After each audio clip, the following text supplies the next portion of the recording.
The FBI's Uniform Crime Report, for instance, tells us that last year in Cleveland, serious crime rose 19%. But do those numbers indicate the depth of crime? Despite our professions of moral upstanding, each of us has, at one time or another, in one way or another, committed an act of crime. Really? Who hasn't felt just a little bit nervous whenever a police car pulls too close? Who hasn't fudged just a little bit and told the customs agent there's nothing to declare? Who hasn't been, shall we say, a bit liberal with his income tax deductions? Most of us won't have our pictures projected on a wall like this. It's easy for us to look with proud disdain upon those people who are stupid or blatant or unlucky enough to get caught. But we all ought to remember that each of us contributes to the environment in which crime thrives. In a sense, all of us are under indictment. I think killing is wrong unless it's something where you, in some sense where you don't really mean to kill them, you just mean to stop them from killing you. If you kill someone for no reason, in any way, it's wrong because you're doing something to someone that hurts them, and you can do anything you want as long as it doesn't infringe on someone's rights or hurt them.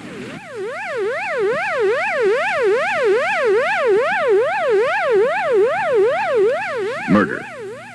322 times last year, the life of one human being was taken by another, here in Cleveland. 322 murders. 12 years ago, only 59 homicides were recorded. Last year, 269 people were shot, 25 were stabbed, 18 were beaten to death, 7 were strangled. This year, the rate is increasing. You could steal if you're dying of hunger, but if you get sort of richer, you get people give you money, you can pay the other people back.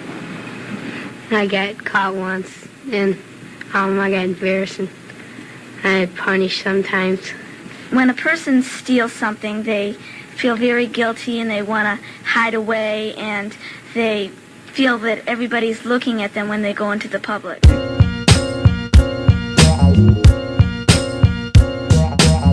A law of mathematics.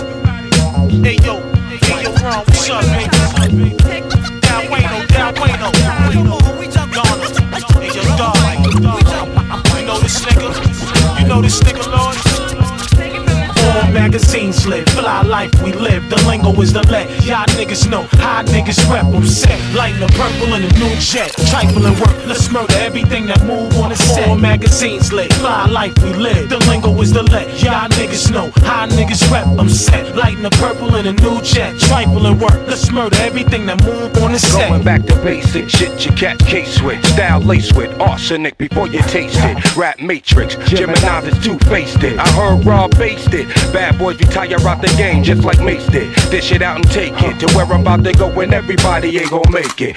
Flow shit inside the rap shit, clap shit. Most of us attack shit. Mean Ben ballin' with the bad shit. Take over quick, fast, violate, slap shit. In every borough, state, town, prison, map shit. Make over hoes that blow, they attract dick. Shine on my gems, glow on the low, slap dick. To every mean queen, clean Cuban black chick. My motto cream, green bottle of the fat all shit. Magazines live, fly life we live. The lingo is the let y'all niggas know how niggas rep. I'm set, lighting the purple in a new jet. Trifling work, let's murder everything that move on the set. All magazines lit, fly life we live. The lingo is the let y'all niggas know how niggas rep. I'm set, lighting the purple in a new jet. Trifling work, let's murder everything that move on the set. What? For real niggas, step the fuck off. Hey yo, ice cream, real niggas and whips. Fur coats, Gucci boots and chips. Fly honey dips, streets and clips is what we live for. Rug on the floor, ox in the jaw, rockin' the floor. Ruckin' and raw, righteous and poor. We the gliders, the outsiders. Killer beehives, the big boy drivers. The connivers, the 4-5ers, survivors. We the livers, the carry the heaters. Tokens in the meters, 6 to 8 seaters. Circle of mind readers, Pumas, Nike and Adidas. Hip hop treaters, love hood rats, the love divas. Love money, love sex, love bags, love weed and love rag. All falling together now. Follow me to method. Raw individual while the enemy is slept with. No love here, no tender loving care. But MCs, I'm starving. Nigga, best prepare for consumption. For whack assumptions. Kid, you catch a bad one or something. From shotgun, you know I'm pussy pumping, jumping, dumping, get crunking, drunk inside the function, uncontrolled with the substance. Beneath the surface, there's redemption for Bobby Digital Supreme Clientele Convention. Nigga, please, a mobilarity they can't breathe till they black out. I used to write and smoke L's in the crack house. Peel your wig like a potato, then I mash out. Check your ego at the door. Better wipe your feet before you step to the original. Magazines lit, fly life we live. The lingo is the let. Y'all niggas know how niggas rep them set. Lighting the purple in a new jet. Trifling work, let's murder everything that move on the set. Magazines lit, fly life we live. The lingo is the let. Y'all niggas know how niggas rep them set. Lighting the purple in a new jet. Trifling work, let's murder everything that move on the set. Brothers respect mine. Brothers respect mine. Brothers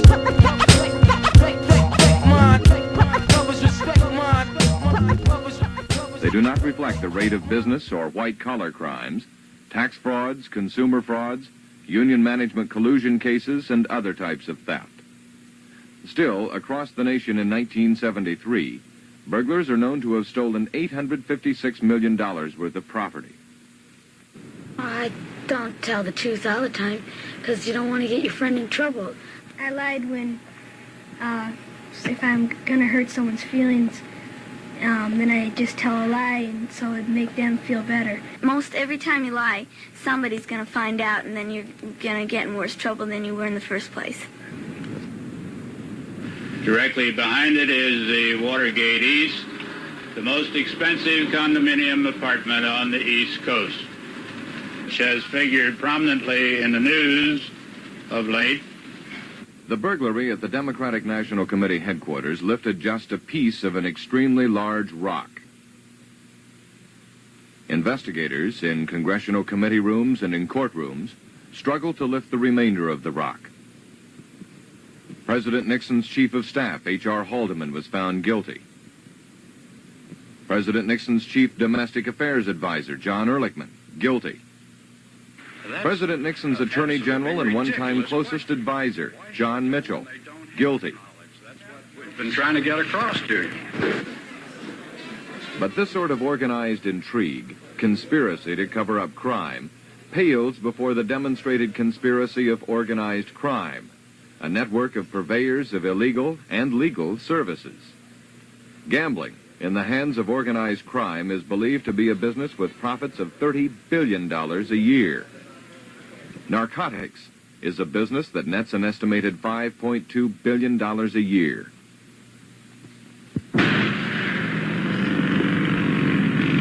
Hijacking, another organized crime enterprise, is believed to be worth $1.5 billion a year. The effect of organized crime and its profits on legitimate businesses is incalculable. Few of us want to consider the extent of crime around us, and yet last year Americans spent nearly $90 billion combating crime. 2731, the owner also came out on this one. It's to be moved. That's not a payment. 2731, okay, and 1213. Consider it not so deeply advised that famed accomplice to murder Lady Macbeth, and yet in the coming weeks we intend to consider the problem of crime in Cleveland very deeply indeed. It is, after all, a blight on all our houses. A blight whose fault, to quote another well-known conspirator, Cassius, is in ourselves. A blight that finally threatens to leave us, as T.S. Eliot feared, not with a bang, but a whimper. Americans have always believed in violence. We sell violence, buy violence. We like action and blood in our entertainment. But terror is not entertaining.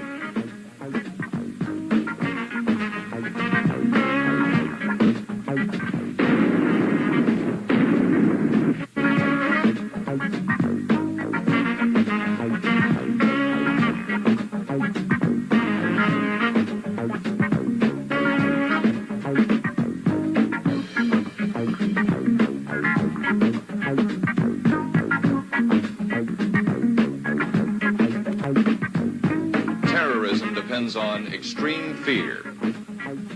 I'd like some legal representation. These police officers have not allowed me to have any.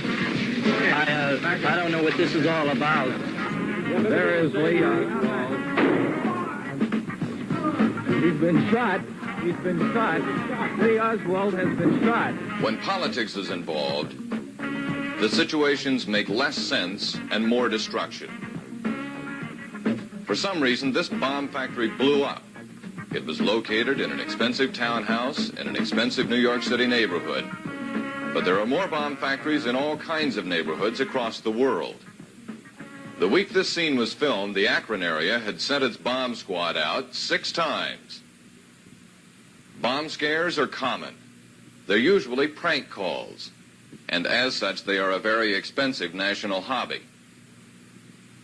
The big leagues of terrorism are even more expensive and even more fearful. But it's the future of terrorism which concerns many experts. If we don't bring these materials worldwide under much, much more effective control than they are today, then I really expect nuclear violence. As a matter of principle, just basic physics, one can describe a bomb that might weigh as little as 20 pounds. When a bomber makes his phone call and says it's an atomic bomb, he's lying. Or he has been lying so far. Plutonium is created in nuclear reactors. There's a lot of it around, and more is created every day. One can make an atomic bomb with plutonium. Some of the smaller nations have done it. Not only has the possibility increased that a small nation will use atomic weapons for political purposes, but there's a very real potential that some group of political terrorists could acquire nuclear capability. There is nowhere they could not strike. Technology has delivered fantastic destructive power into the hands of mankind. And mankind includes the unsettled Middle East, the Irish Republican Army, terrorists of every persuasion. The bombs that ended World War II were small by atomic standards. Plutonium bombs of that yield could easily be carried in a private aircraft or a delivery van. There are other terror weapons which have not yet been used. And some chemical biological substances could be many times more deadly than a small nuclear device. Political force is raw, naked power over other lives. Terror is an extension of war. A weapon for people at war with one thing and another, with the world for their battlefield and no regard for lives. I've chosen to stay and fight. The body count is their measure of success in terrorizing. The entire human race is hostage to the balance of terror tactics of the great nuclear powers. Between them, the Soviet Union and the United States possess more than 75,000 megatons of explosive force. The range of terrorism is vast, its roots obscured in warfare, its victims agonizing.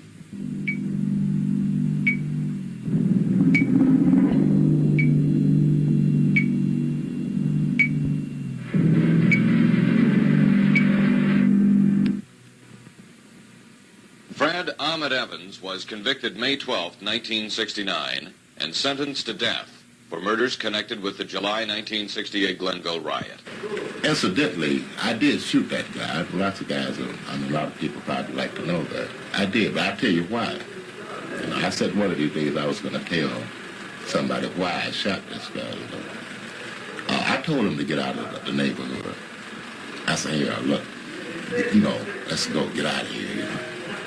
I said, there's going to be trouble around here. I saw he wasn't armed, you know. I said, look, he'd been shot, you know. But when I got there, I saw he was unarmed, so I said, get the hell out. You know what he said to me? He says, throw down your gun, you know, throw down your gun. I said, you son of a bitch, and I just shot at him, you know. Really, I just went crazy, man. I said, guys got to be crazy.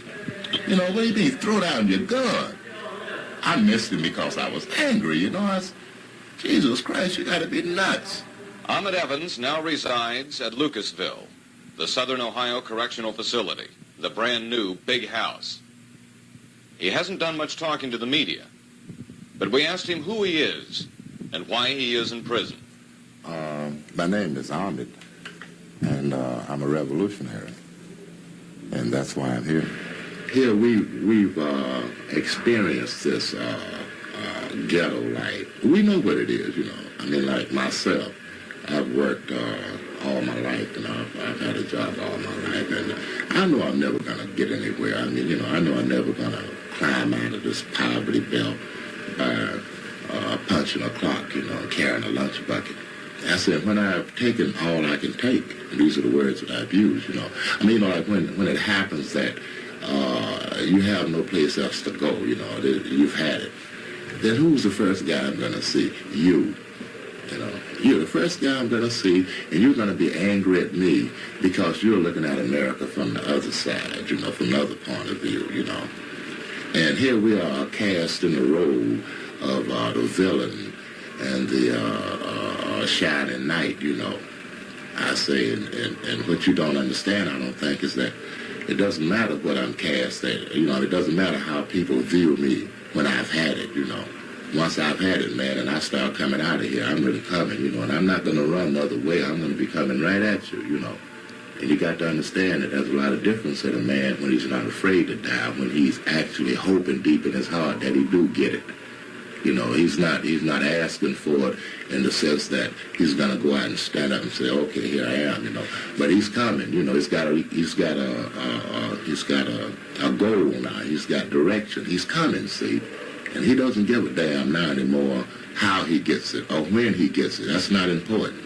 You know, the point is to make a dent in this powerful monster that's gripping you, that's destroying you, that's taking your children's love away from you, that's taking it's tearing your house apart, it's tearing apart everything that you live for. We had just got back home with the things, and we didn't buy them to go to war. You know, that wasn't the purpose of having the guns.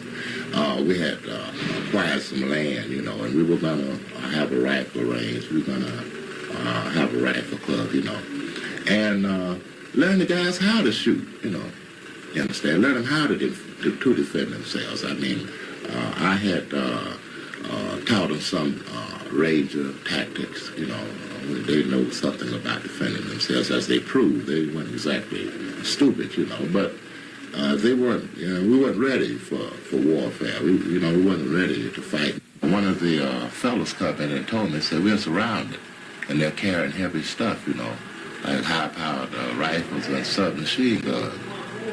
So I said, well, maybe they're just trying to scare us, you know. I said, keep an eye on them and let me know, you know, alert the guys, you know. So I said, we got the kids, they're all on the porch, they're everywhere, you know, they're doing the thing now. But after a while, other guys was coming in from other directions, you know, and they was giving me the same report. Hey, those guys are really out there, you know, like everywhere. And this is long before this incident about this guy in the truck. Many people are concerned with militancy in the prisons, and Ahmed Evans is a militant. He is also a revolutionary and a philosopher. As such, his philosophy is influential. That is right never goes wrong, you know. Like this society, this country, this nation, it has a history, and its history is wrong. I mean, it has a beautiful constitution. On paper, it's marvelous. It would be pretty hard to beat, you know. But in practice, it's just the opposite. This is not paradise, you know. They don't have it made, you know. That's what a lot of people are thinking, that they're in a system that they can work it out in, you know. I mean, I think that this is a general consensus, you know, that they feel that we can make it with this, you know, but they can't. I mean, it's because the system is not right, you know. I don't even believe in injustice. I know that there's no such thing as injustice. I mean, if you hire a bunch of tyrants, if you elect a group of tyrants to represent you and they tyrannize you, then you're stupid. It only proves that you're stupid as a people. You know, I mean, you can't blame the tyrant. That's what he is. I mean, you know, and if you elect him to represent you and he represents you, that's what you pay. You get what you pay for. You know, and if you have been tyrannized enough to want to change things, you know, then that's good, you know, I mean, then you'll do that. But if you haven't, then naturally you can't expect, at least now I've got a greater view of the whole picture, the overall picture than I had in 68, you know. I've had time to sit down and really concentrate and think about the thing. There's no reverse gear in evolution. You just go forward. We're not going back into bad times. We're going forward into bad times.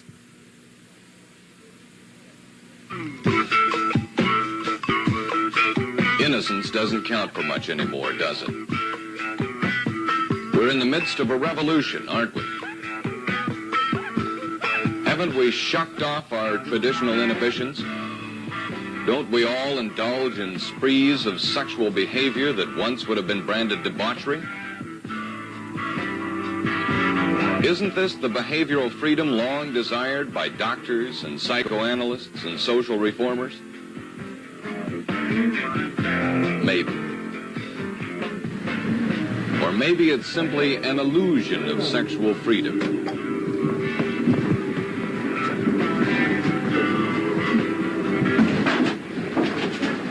What reel have you got on there now? Real food? Me? Yes, you. I'm sorry. No. Because you're I the didn't only... catch you. Yes, you're the only one on the premises at the time. Well... We have to seize the evidence and we have to arrest you. Oh, no. No, you got to get somebody else because there's others here. They were supposed to be here, too, and they didn't come in. Could it be that we haven't so much removed our inhibitions as we have driven them deeper?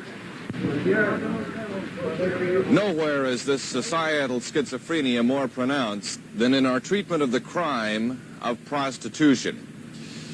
Even as we proclaim our sexual independence, our freedom to find new and frequent bed partners, the world's oldest profession thrives anew.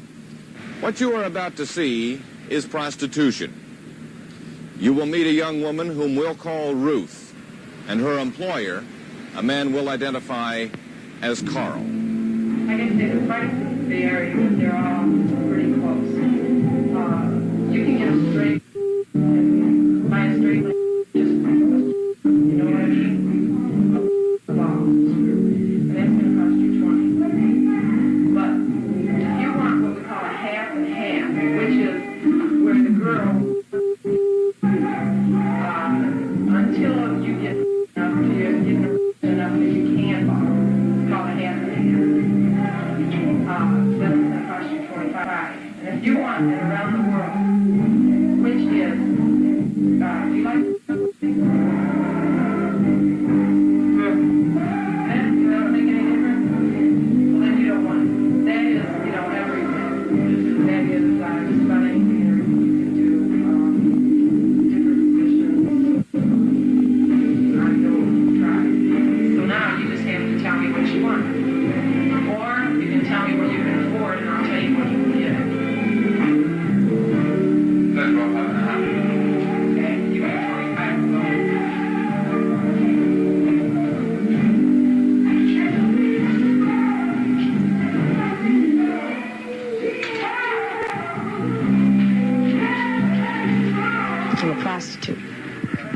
professionally. Not a whore, but a prostitute. A lot of difference. You know how? Tell me what the difference is. Because a common street whore, first place makes less money than I do. The second place doesn't look out for personal hygiene, does not keep herself on antibiotics. Is there prostitution in your club? No.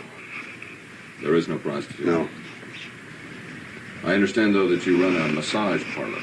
Yes. What transpires there? Well, I'm sure a lot of people have heard of massage parlors. A lot of them have visited them, and it's just the act. If a man wants a massage, he picks a girl he wants and goes in with her, and she massages him. But there's no prostitution in there. Never. No.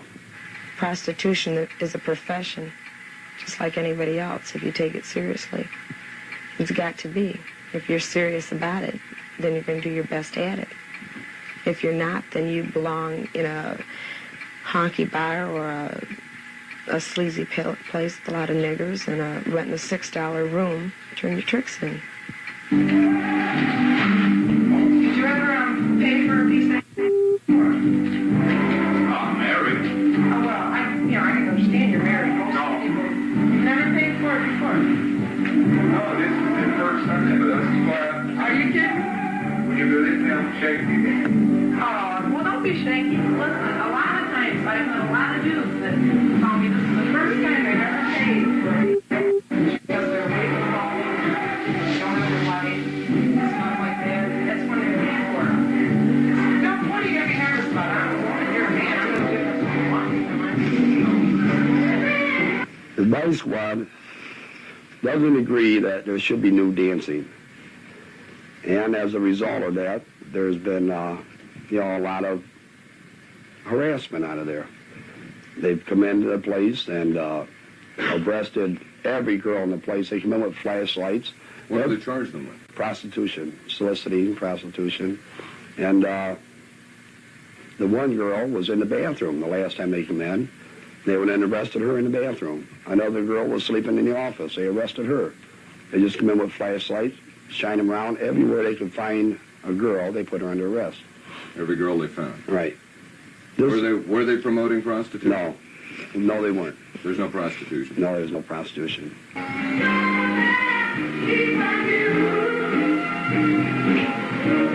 you aren't even nervous. You ain't even nervous. Well, I'm not shy. I'm not shy. You're shy at all. And you take it seriously? Oh, I sure do. I couldn't leap into bed with anybody without it turning my stomach if I wasn't professional. And I don't refer to my people outwardly sometimes, but I don't refer to them as tricks. I think it's degrading as hell. I mean, how would you like to be referred to as a trick? That's a toy. I don't. They're my dudes. I give them what they need and they want, and they give me what I have to live on, meaning money.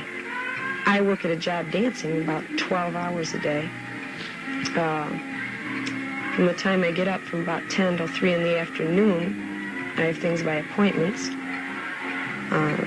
men by appointments coming there, and then after work up until maybe on a weekend night, 6, 7 o'clock in the morning, so I don't get too much sleeping time. That's hard work.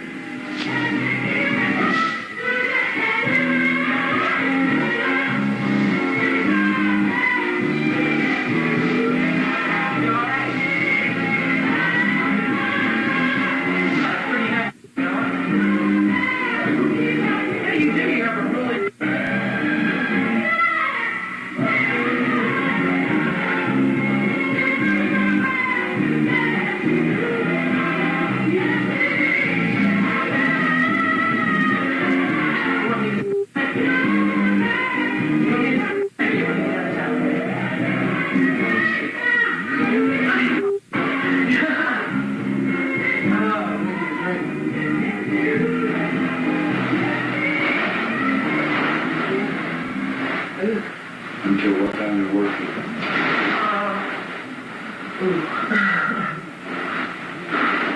How's that feel?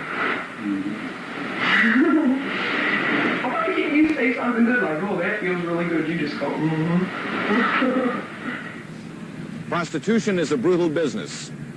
Ruth says she is 22.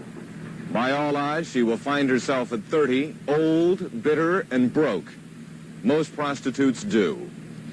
Carl is simply one of many people who profit from her prostitution.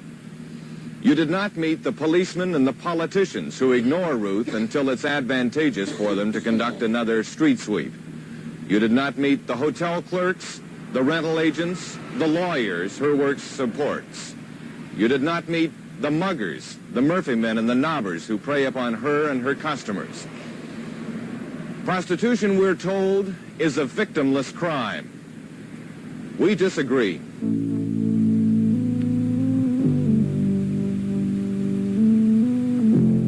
Saturday night in the city of Cleveland.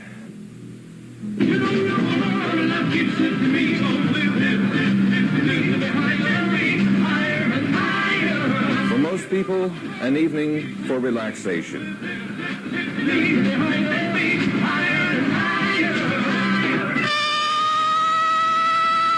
For some people, an increasing number, a night that will see violence.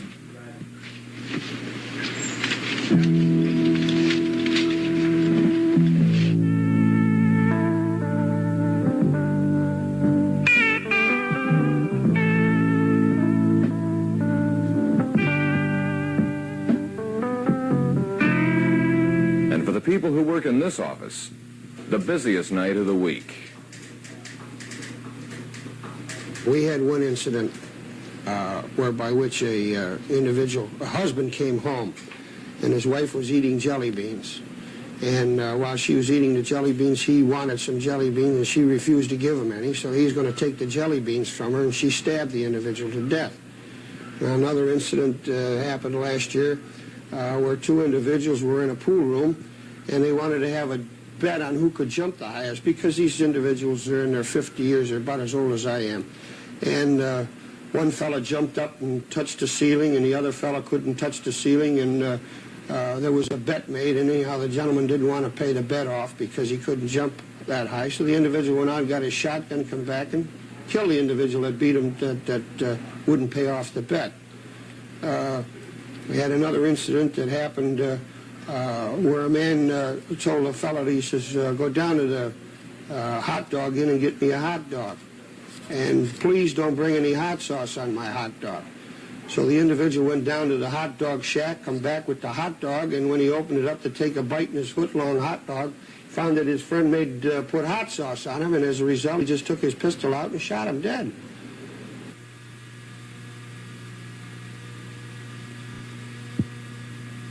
In many cases, alcohol is involved, hot tempers, territories. Yeah. Anybody know this fella? Take a peep at him. I just want to take a peep at him when he gets through. Handgun readily available, and be generally arguing over nothing. Anybody know this fella here? I know. Many of the homicide, the overwhelming majority, take place within doors, between relatives, friends. As a result, someone's dead.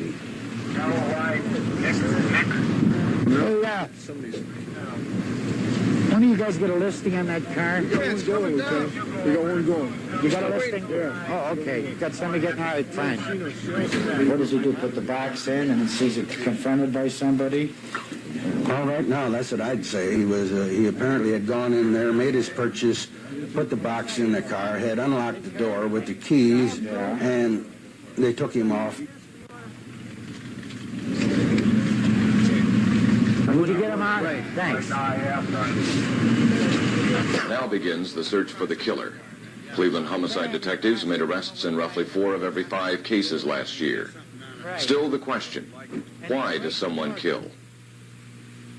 We were high. We were sniffing glue, and we're drinking wine, me and a buddy of mine, and it's just something, a man came up, and we just started more or less harassing the man just as a joke, and we ended up beating him to death for nothing.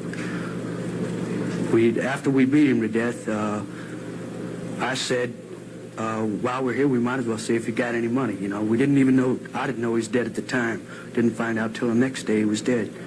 And we took $1, which constituted first-degree murder, $1. And that's what I'm doing, life in the penitentiary for $1. Most murders are committed by the young, people under 30. 3 of every 4 victims are men. 4 of every 5 are black.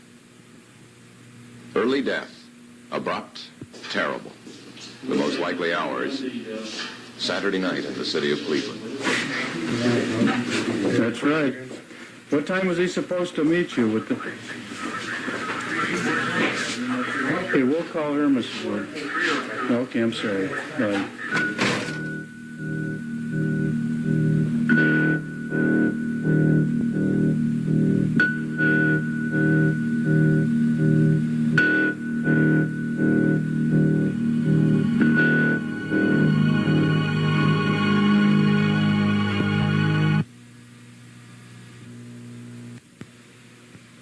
You mean that's making money? Yeah, man, that's what I'm trying to tell you. It's cool.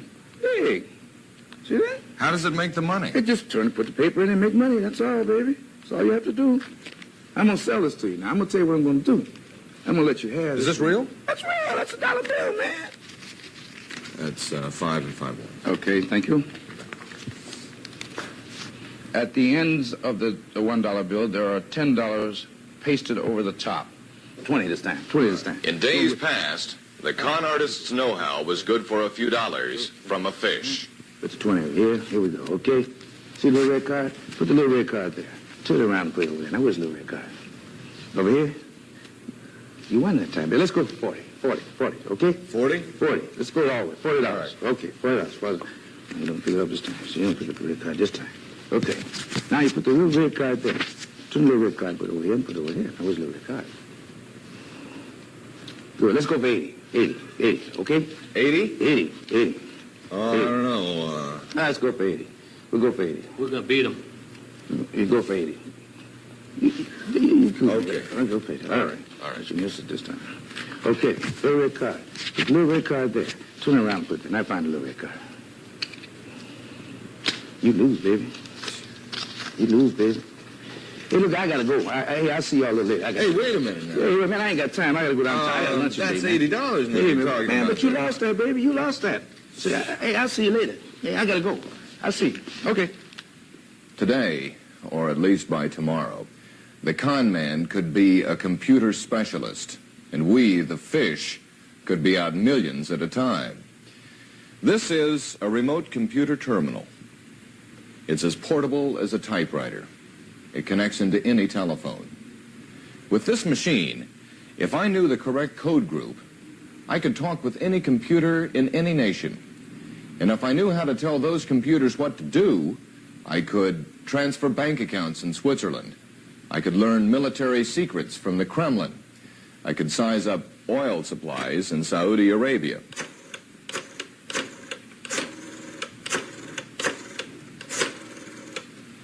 More directly, as a corrupt computerist, I could fleece you for millions.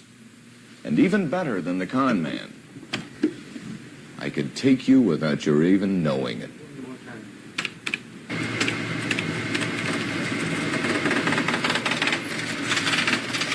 These numbers are the basic components of a program. The computer uses these numbers as directions for performing a multitude of tasks. Tasks the computer can do in microseconds more reliably than a trained mathematician can do in hours. And so the numbers may be manipulated by unscrupulous people, such as thieves. This is a simple illustration of how easily a theft can be made. This list represents inactive bank accounts. The first federal case of computerized crime involved a bank programmer who instructed the computer to ignore his own overdrawn account. He pocketed $1,300 before hand calculations revealed the discrepancy. That case pales before last year's equity funding scandal, in which insurance company executives programmed bogus policies and sold them to other companies. The amount of money involved is in the millions. To program it, what you're really saying is you're instructing it to do something. Unless you're one of the insiders and are really using the computer to juggle the books, it's just the electronic books instead of, paper and quill, then yeah, it's no tougher to do it than any other kind of book juggling. You got to be competent in your racket, but that's it. This equity funding thing of a year or so ago is a beautiful example of that. It turned out that they were faking a lot of insurance policies that they had out. They were then basically getting them discounted by selling them to other insurance companies, which is quite common in the business. These policies never existed, but because the insiders of the company wanted to keep this thing going, they had the computer faking these insurance policies and creating them.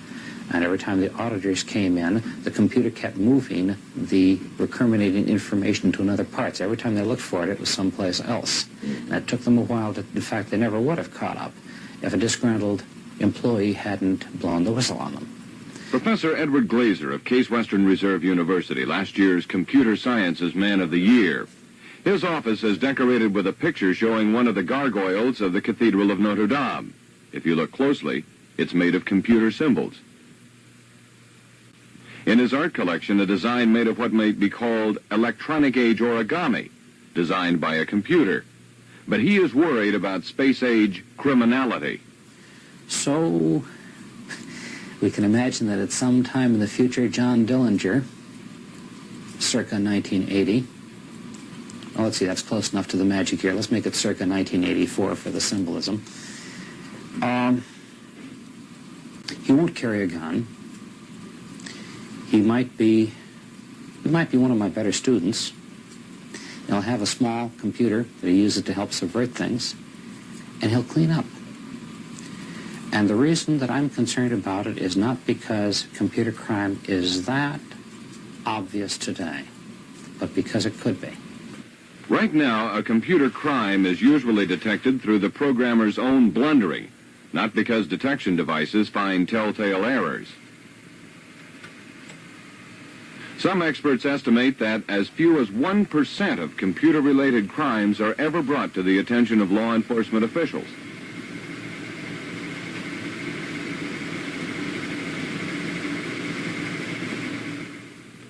Why are so few of these crimes detected? One widely accepted assumption is that computer manufacturers and the businesses that use computers for so many tasks are simply reluctant to admit the ease with which electronic-age crime can be committed. $395. How about it? $100? $100. Sort of like that $50 price. Oh man, I can't go for $50. That's $395, man. $50. You know. Oh man, I can't go for that, man. Look here, come on with $100. Your wife will like that, man. Come on. 75, maybe. Oh man, come on, give me $100. Look at the counter. The ease with which one of our society's most indispensable functions can be corrupted. Can I get the ring? It's a little like the old con game. The fish never likes to admit that he's been taken. But now that futuristic felonies are reality, can we afford to overlook our susceptibility to the fleece?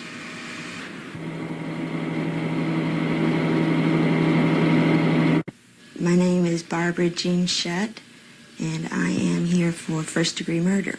The victim was my foster mother, who was a psychiatrist in Cincinnati, and she was murdered. And I was charged, and I was tried, and I'm here. I can look at events that led up to it. I graduated from the University of Cincinnati, and that summer I went to Europe, and I was there in Copenhagen, Denmark, for the summer. When I came back, I started to teach in an elementary school in Cincinnati. And I discovered very soon that teaching was not for me. I couldn't cope with the idea, well, what do I do now? You know, I didn't know what to do. And from there, my behavior just deteriorated. I would do things like, I would drive halfway to school, and I'd think, I can't face this another day. I don't like it. I don't want to go. I can't do it. And on several occasions, I just stopped the car and banged my own head against the steering wheel. You know, it was important to me to make an excuse to people, and then I would say to them, I hit a car in front of me and blah, you know. And then, you know, I did other weird things, just strange things. For instance, one of the shots I gave to myself was in the arm, and it was of dirty water, just dirty water. And the thing swelled up to about the size of my stomach, you know, after months. And I was operated on, and it was cured. But all this time I was doing these things. The point came when I said to people, "Look, something's wrong. You know, I don't know what's happening, but I am doing these things." And then I told Mother about it, and she seemed to think that I was in enough control to get back into the stream of things, that I could come back. Anyway, the behavior kept deteriorating. I was getting worse, and I tried to commit suicide several times. I did just ridiculous things. And then one bright Sunday morning, the crime occurred.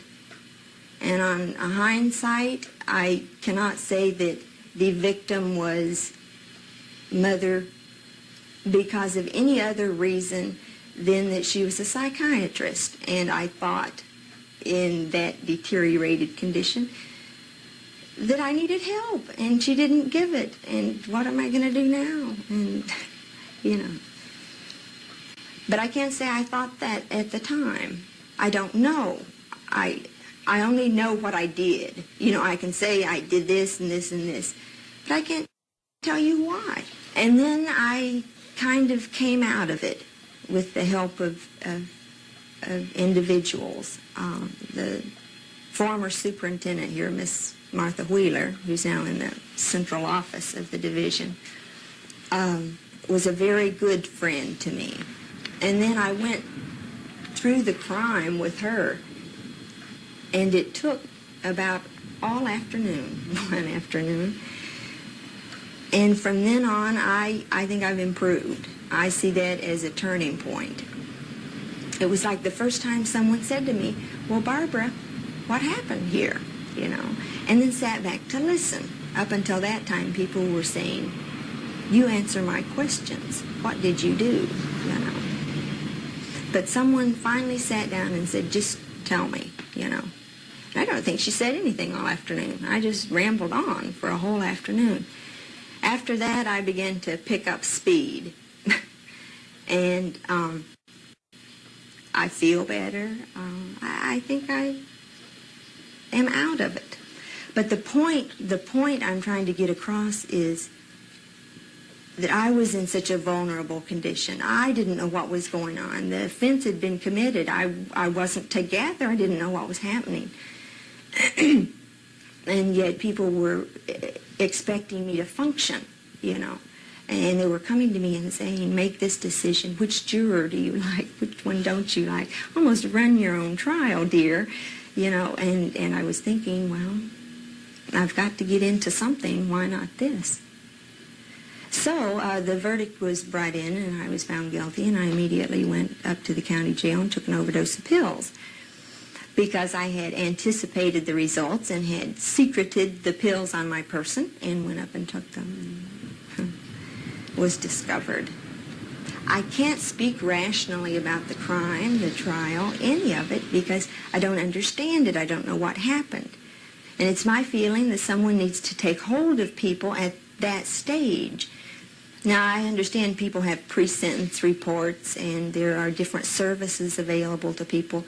I didn't see anyone. I didn't see psychiatric personnel, medical personnel. As a matter of fact, I went to my own doctor. I was out on bond, which was highly unusual, I imagine, in those days, back in '69. And I went to my own doctor because I told him I had trouble sleeping. Well, I had attempted suicide several times previously, and he prescribed this gigantic bottle of sleeping pills, and of course that's what I took in the county jail. But people were watching me and seeing just absolutely abnormal behavior all along the way, and I was just free to come and go. I've been here now almost 6 years in the fall. But I don't really think about being here. You know, when I first came, I spent a good deal of time trying to get out. Just, you know, I just wanted out. And then it occurred to me that, you know, an offense was committed. I was involved, and and that I most certainly probably should be here. And then along with my other thinking, I decided it's none of my doing to say, let me out now, let me out a year from now, let me out in 20 years. Those decisions I can't make. I didn't make the decision to come. I can't say, let me go today. Few residents at Marysville so fully comprehend the serious, perhaps insurmountable challenge of dealing with a society that will regard them with suspicion the remainder of their lives. Because most residents at Marysville have not considered their offenses as